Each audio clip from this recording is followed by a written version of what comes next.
Hello, this is Michael Kajowski. As I pretend to jump into this, I never really jump into a lot of things. I'm going to call this Unequivocal Malice, Part 19. Just a moment ago, before I turned the phone camera on, there was bumper-to-bumper gridlock there on that highway.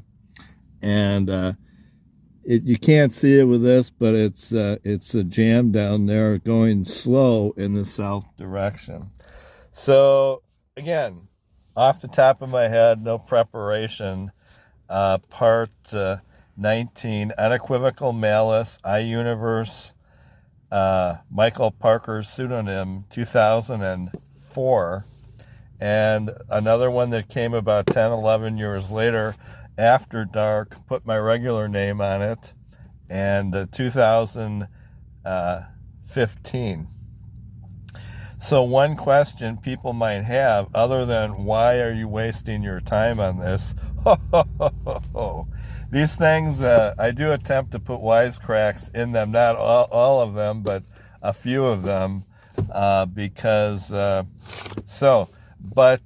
people might ask, whatever happened with these. I've probably answered this before, but this is a way about, talking about the books without perfectly revealing the details of what's in between the covers.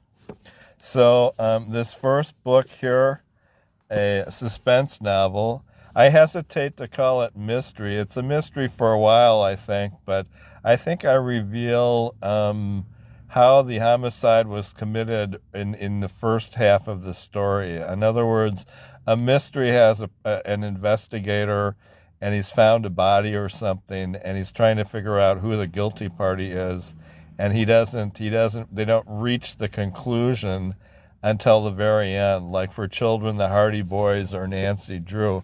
A suspense novel's a little different. It starts revealing in here likely who the guilty party is, but the police or sheriffs haven't put all the pieces together, so it holds the reader in suspense. Different from like a horror novel, which I would certainly like to try one of those, where they have supernatural creatures in them, like magic, evil or good magic witches and vampires and wizards and supernatural monsters, like in B-horror movies, like Friday the 13th,